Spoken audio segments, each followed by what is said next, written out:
여러분 안녕하세요. 네, 안녕하세요. 네, 토요일 어떻게 시작하고 계십니까? 네, 여러분과 주말에도 늘 함께하는 안혜원과 전역의 안전 빵빵입니다. 네. 네. 오늘은 아무래도 네. 문재인 대통령의 이번 1박 3일 비정상회담이 엄청 논란이 됐었죠. 논란이 네. 되고 있죠. 그래서 저희가 앞으로 이 망신외교, 폭망외교, 문재인 적자 외교를 이제 끝내야 된다. 그리고 김정은은 어떤 반응을 보일 것인가, 앞으로의 남북 관계 여러 가지로 총체적인 정리를 정말 정상적으로 해드리도록 하겠습니다. 네. 네. 자, 비정상 외교가 네. 워싱턴에서 네. 이루어졌었지요. 그래서 비정상이라는 건 정상적이 아니다. 난 네. 노말하지 않았다. 뭐 이런 네. 이야기입니다. 그런데 문재인 대통령이 돌아왔어요. 돌아왔는데 이제 앞으로가 문제입니다. 트럼프한테 얻은 게 하나도 없이 가서 자, 북한의 생각이 무엇인지 네. 빨리 만나보고 그냥 말해줘. 이랬겠죠. 문재인 대통령이 트럼프한테 자, 나 가서 북한 만나도 되겠어요? 네. 좀 만나서 좀 뭔 좀 해야 되는 거 아니요? 그러니까 트럼프 만난다는데 굳이 못 만나게 할 이유는 없잖아요. 그렇죠. 그러니까 그래 만나고 와. 가서 걔들 무슨 생각한 거 한번 알아나 봐라. 했더니 이제는 신이 난 거예요. 이번 우리 문재인 대통령과 트럼프 대통령 사이의 회담의 유일한 성과가 그겁니다. 남북 정상회담에 대한 승낙을 받았다는 것. 승낙받은 지 신났어요 지금. 유일한 성과이기 때문에. 그런데 트럼프 대통령 입장에서 본다면 뭐 꼭 굳이 못 만나게 할 이유가 없잖아요. 만나겠다는데. 그래, 아니. 걔네들 이야기 한번 들어봐. 그렇죠. 뭐 이런 거죠. 근데 모양새로는요. 그렇게 자주 독자 외교 이렇게 하더니 결국 트럼프한테 3차 회담, 3차 남북회담 보고하고 그다음에 승낙받으러 간 거 아니겠습니까? 4차 회담. 네, 4차 회담. 네. 그러니까 트럼프가 가서 그럼 북한의 현황을 알려달라. 이거 어떻게 보면 트럼프가 마치 문재인 대통령을 자기 부하처럼 보스로서의 미션을 내리는 거나 마찬가지예요. 그러면서도 이걸 성과라고 하는 청와대. 진짜 이 청와대의 말장난은 하루 이틀은 아니지만 이번에는 정말 웃깁니다. 이번에 가장 큰 문제가 이 정상회담 자체가 없었던 거 아니냐. 진짜 네네. 짧은 스칠 듯이 만나고 마누라님 대동하고 그다음에 다 사람들 많은 데서 거의 기자회견으로 시간 때운 거 아니냐. 이렇게 되니까 청와대에서 뭐라고 얘기했느냐. 이 소규모라는 게 사실상의 단독 회담이다. 중요한 얘기는 여기서 다 했다. 야, 이 정도면은 진짜 이 분식 외교의 끝판왕이다. 진짜 뻥화대다. 우리가 다시 한번 재확인을 하지 않았습니까? 그러니까 이제 여기서 중요한 이야기가 핵심입니다. 네. 중요한 이야기가 북한의 비핵화 문제가 아니라 미국이 주장하는 통상 문제, 네. 미국산 무기 사라는 문제, 방위 분담 문제 였을 가능성이 매우 커요. 그럼 미국 측은 진지하죠. 그 문제들에서는 자기들의 국익을 지키는 거니까. 한국과 미국의 또 국익 충돌이 있는 부분이 있습니다. 그렇죠. 그런 문제들에 대해서는 그 이야기 했을 가능성이 높아요. 중요하게 했을 수 있습니다. 그러나 미국의 입장이라는 게 또 이런 설명했겠죠. 미국이 제재 완화는 안 된다. 금강산 그다음에 개성공단 안 된다. 이렇게 했을 수 있어요. 그러니까 미국의 입장을 듣고 온 거 이것은 제가 보기엔 큰 소득입니다. 빤히 국내에서 미국 언론만 보면 다 할 수 있는 것을 입으로 직접 들었다는 거. 폼페이오 입으로 볼턴 입으로 게다가 트럼프 입으로 들었다는 것은 큰 수확이지요. 네. 10억인의 대화라든가 해방 전후사의 인식 이것만 입력돼 있는 이 문재인 대통령으로서는 나날이 변화하고 지금 세계 외교가 특히 그 중심인 워싱턴에서 어떤 이야기가 미국의 시스템 안에서 돌아가고 있는지 이거를 확인하는 현장 학습이 됐고 그다음에 김정숙 여사는 정말 어학연수를 1박 3일 뛰고 온 거 이렇게 볼 수 있습니다만 문제는 이 짧은 만남 문제의 그 비정상회담의 그 대가가 너무 크다는 겁니다. 처음에 이제 무기 구입이 한 10억 원 정도일 것이다. 이렇게 전문가들이 내다보지 않았습니까? 네. 어제까지만 해도. 근데 오늘 나오는 뉴스를 보니까 거의 15조 원 되다. 10조. 예. 10조가 아니라 15조 원 되다. 이렇게까지 얘기가 나오고 있는 거예요. 야, 그러면은 역사상 이렇게 비싼 값을 치르고 이거는 만든 회담이라든가 만난 회담이라고 하기보다는 정말 산 회담이 아닌가, 사버린 회담이 아닌가, 15조 원을 들여가지고 산 외교가 아니냐 이런 생각이 듭니다. 그래서 이제 문재인 대통령은 이 적자 외교, 국선 외교는 이제 제발 끝내야 됩니다. 그리고 국민들이 또 미국 간다고 하면은 진짜 뭐 소뚜껑 보고도 놀랄 것 같아요. 문재인 대통령이 나 미국 갈 거야 막 이러면 다들 너무 놀랄 것 같습니다. 거기다가 김정숙 여사가 나도요 당연히 가죠 이렇게 되면은 정말 이 국민들의 이 허탈한 심정, 그다음에 15조 원 아니라 네. 20조 원을 들이더라도요 성과가 있었다면은 말 안 하죠. 그렇죠. 근데 성과가 정말 북한의 김정은 한번 만나겠다는 거에 대해서 윤허를 받은 거 외에는 무슨 성과가 있습니까? 그러니까요. 아무 네. 성과가 없는 거죠. 그러니까 이제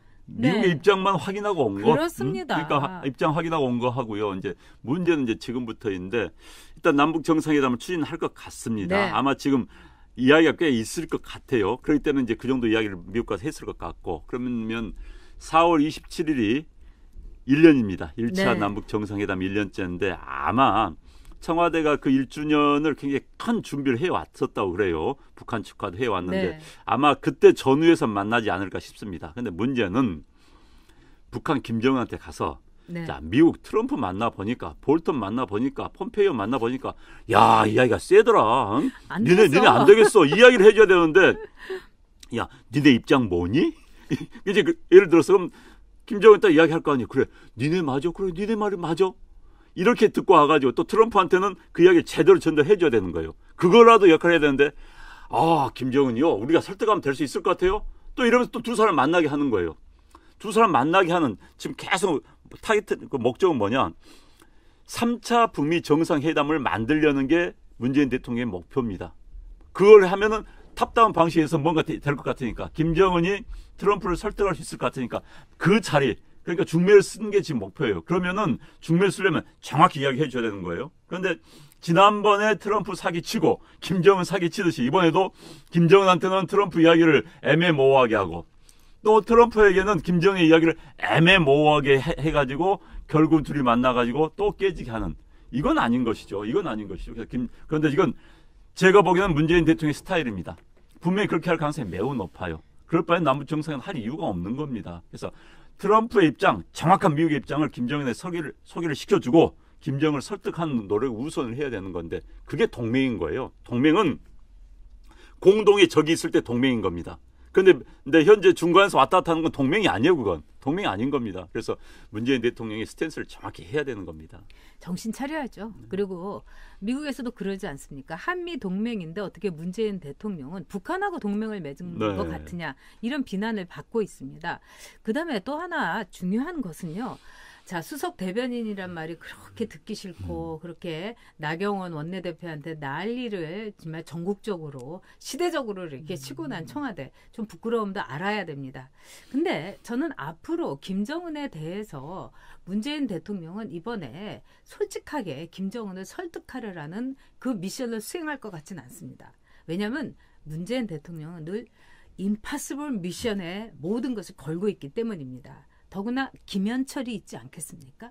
이제 김현철 통일부 장관은 이번에 트럼프 대통령이 한 말 가운데서 인도적 지원은 뭐 하고 말을 흐린 게 있습니다. 그래서 이 인도적 지원이라는 그 틈새를 그냥 파고 들어갔고 어떻게든지 거기를 벌리려고 할 겁니다. 그래서 앞으로 청와대, 김현철, 통일부 굉장히 위험한 시도를 할 가능성이 매우 크다.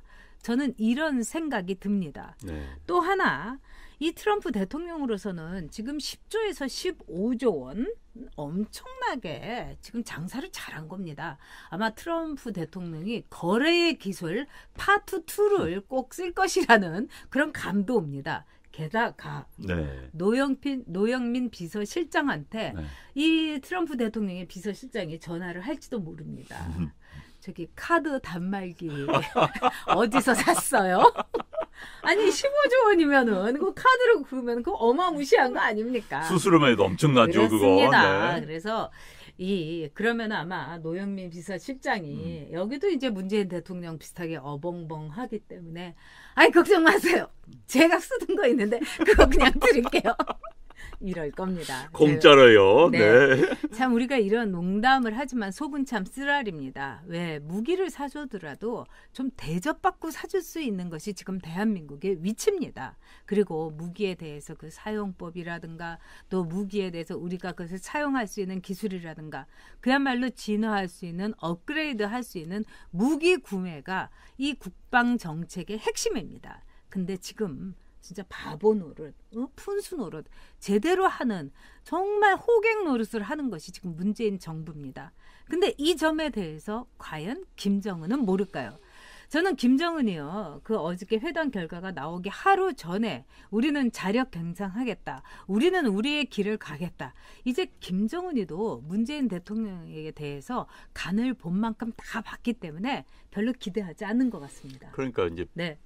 이제 북한이 이른바 간변 언론들이 있습니다. 네. 그 언론을 통해서 계속 하는 게 이제 문재인 정부에 대한 경고가 계속 나옵니다. 그렇습니다. 왜 니는 말이야 미국 가서 제대로 이야기도 하지 않고 말이야 뭐 중재자냐 말도 안 되는 소리 말아 이런 이야기를 계속 하고 있어요 지금. 그렇죠. 그러니까 문재인 대통령에 대한 신뢰가 김정은 신뢰가 뚝뚝뚝 떨어지고 있습니다. 사실 문재인 대통령 그거 하나 믿고 지금 있는데 그거 하나 믿고 있는데 그래서 이제 북한 측에서는 그러니까 이제 자력갱생 가겠다 이런 이야기가 나오고 있고요. 사실 북한 경제 지금 굉장히 어렵습니다. 어렵기 네. 때문에 뭔가 돌파구를 뚫어야 되는데 그렇다고 해서 핵을 포기할 수는 없고 진퇴양난에 빠진 것이죠. 그러나 북한은 일단 가겠다는 겁니다. 그런데 이제 여기서 참 북한이 궁지에 몰 바는 확실히 확 몰면 되는 겁니다. 왜? 우리가 과정보다는 결과에 대한 마지막 목표는 확실하지 않습니까? 지금 북한이 비핵화를 해야 된다? 그럼 목표를 향해서 가면 되는 거 아닙니까? 그래서 자꾸 우리가 딴지를 거는 거 아니에요. 국제사회가 하겠다는 거 딴지를 거는 거 아닙니까? 너무 과도하게 김정을 봐주다 보니까는 그게 아니고요. 이제 뭐 4월 말에 남북 정상회담이 열린다. 청와대 뜻대로 열린다고 한다면 김정은을 설득해야 되는 것이죠. 너 안 된다. 야, 이 친구야. 너 세상 경험 별로 없지? 내가 살아보니까 아니더라. 미국 너 안 가봤지? 내가 가보니까 아니더라. 야, 미국이 얼마나 센 줄 아니? 야, 그러지 말고 정리하자. 그리고 우리가 보증할게. 하고 설득할 생각을 해야지. 트럼프 말이야. 야, 우리 둘이 만나서 하면 설득할 수도 있어. 아마 이번에 남북미 정상회담을 하자고 그랬을 겁니다. 그럼 미국 측에서 거부했을 겁니다. 왜? 둘이가 편짜고 설득할 것 같으니까. 아니, 택도 없는 소리죠. 그러니까 네. 그랬을 것 같아요. 그래서 문재인 대통령 좀 정신 똑바로 차리고 국제 정세, 미국의 파워를 일단 인정을 해야 되는 겁니다. 지금 상황에서는요. 안 되는 줄 알면서 왜 그랬을까? 안 되는 줄 알면서 끝까지 해보세요. 왜 그랬을까? 노래 실력 아시겠죠? 네. 네, 밴드 있으면 더 잘합니다. 자, 그런 점에 있어서 안 되는 줄 알고 안 되는 줄 아는데 왜 그랬을까? 이 소리를 문재인 대통령은 하루 종일 앉으나 서나 아침부터 밤까지 불러야 되는 겁니다. 자기 반성을 해야 되는 거예요. 앉아서 노래 듣는데. 네, 자기 반성을 해야 되는 거예요. 근데 여러분 무식하면은 용감하지 않습니까? 또 무지하면은 위험합니다. 그런 점에서 김정은이나 문재인 대통령이나 저는 똑같이 무지하기 때문에 매우 위험하다 이렇게 생각이 됩니다. 네. 둘이 만나서 위험한 일만 하지 않았습니까? 석탄 사주고 그다음에 뭐 석유도 갖다 주고 이거 미국이 모르지 않습니다. 그다음에 세컨더리 보이콧의 제재에 대해서 계속해서 한국 금융에 대해서 루머가 한번 쫙 돌면은 정말 주식시장이 쫙 빠졌다가 또 올라가고 정말 춤추는 주식시장. 이거는 나라의 경제의 일종의 후원 부대인 주식시장을 완전히 도박판으로 만들어 놓고 있는 겁니다. 그러면서 또 그것도 모자라갖고 주식시장의 큰손인 이미선 그다음에 오 변호사 부부를 이제 꽂아넣겠다는 거 아니겠습니까? 무지하면 용감하다는 게 국내 경제서부터 시작을 해갖고 외교, 대북 문제까지 그대로 통용되고 있습니다. 사실 남북 문제라든가 이 소주성 밀고 나가기 저는 똑같다고 생각합니다. 이 소주성에 대한 문재인 대통령의 정책은요. 경제정책, 시장정책이 아닙니다. 문재인의 믿음이에요. 문재인의 고집인 겁니다. 무지하면은 위험하고 고집 센 사람은 정말 당할 사람이 없습니다. 그런 점에서 이제 문재인, 김현철 복식조가 얼마나 위험한 일을 이 한반도에 할지 정말 걱정스럽습니다. 근데 김정은은 이제 간 다 봤습니다. 아마도 문재인 대통령하고의 3차 이 남북 회담, 문재인 대통령이 트럼프한테 15조 원에 이르는 무기를 강매를 당하면서 겨우 얼굴 한번 보고 악수한 거 못지않게 김정은도 요구할 것입니다.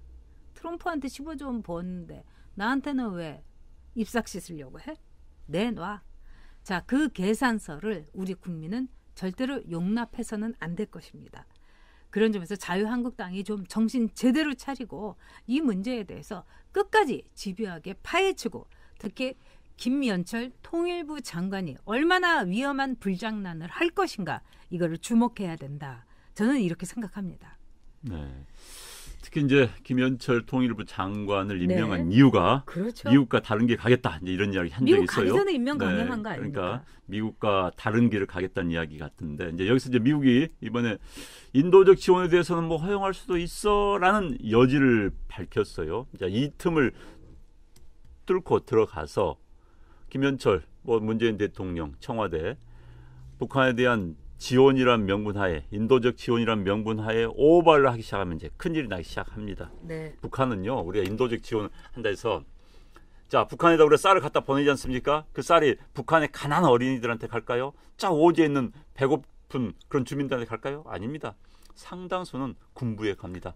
또 돌아서 평양으로 들어옵니다. 그게 현실인 거예요. 그리고 그것이 빼내서 장마당에서도 팔리는 있습니다. 거예요. 네. 그러니까 북한의 인도적 지원이라는 게 사실 말이 인도적 지원이지 애매모호합니다. 맞습니다. 예를 들어서 북한에 분유를 보냈다 칩시다. 분유는 이제 그냥 어린애들을 준다 하면은 그게 있는 자들한테 가요. 그래서 그걸 장마당에 팔려서 있는 자들 주머니에 들어가는 구조입니다. 북한이라는 구조는 우리가 생각하는 구조가 전혀 아니에요. 그런데 인도적 지원이라는 이름 하에 갖다 보냈다? 그게 어떻게 전용될지 모르는 거고. 게다가 또 과도하게 북한에 뭐 막말해서 뭐 야 겨울에 춥다더라 좀 에너지 좀 보내줘 이제 이러기 시작하면 우리 제재 당하는 겁니다. 미국한테 그렇습니다. 당하는 거예요. 미국이 바보입니까? 미국은 각종 첩보 시설에다가 여기는 몇만 명의 주한 미군이 와 있어요. 다 보고 있는 겁니다. 그런데 그걸 가지고 우리가 이제 괜히 이상한 허튼 짓 하다가 당할 수 저는 그게 굉장히 걱정이 돼요. 솔직히 허튼 짓 하다가 네. 네, 속이려다가 이번에 망신외교, 폭망외교, 이 비정상회담 1박 3일의 결론은 뭐겠습니까? 문재인 대통령은 어설펐고 트럼프 대통령은 정교했다는 겁니다. 아주 야무졌다는 겁니다. 더구나 미국의 이른바 볼턴부터 폼페오, 그다음에 펜스 부통령까지 완전히 시스템으로 움직였지 않습니까? 그런데 우리는 누가 움직였습니까? 누가 무슨 입도 뻥끗도 못하고 미국한테 15조 원에 이르는 무기만 강매를 하고서 진짜 글로벌 호객 노릇을 하고 정말 귀국을 한 겁니다. 그런 점에서 저는 대북 인도적 지원이라는 것은 안 원장 말 그대로 이거는 비인도적 지원이다 이렇게 생각합니다. 문재인 대통령 제발 정신 차려야 됩니다. 인권 변호사에서 인권 대통령이 되십시오. 그래야지 오히려 김정은이 문재인 대통령의 태도 변화에 대해서 경기를 일으키고 김정은이 말하자면은 비핵화를 위한 한 걸음이라도 내디딜 겁니다. 그렇지 않으면은 김정은의 또 하나의 호갱이 또 이 문재인 대통령 시대에 커다란 오점으로 남을 것입니다. 게다가 이제 문재인 대통령이 볼턴 만나고요, 폼페이오 만나고 펜스 부통령까지 연달아 만났습니다. 사실 이례적인 거예요. 미국 측에서도 뭐 한국이란 나라가 뭐 중요하긴 하지만 미국 측에서 그렇게 뭐 중국도 아니고 러시아도 아니고 일본도 아닙니다. 그런데 이제 그렇게 만났다는 것은 저는 이제 그 뒷이야기가 굉장히 궁금해요. 그렇습니다. 뭐가 오고 갔길래 부통령까지 야 트럼프가 그랬겠죠. 좀 만나줘라.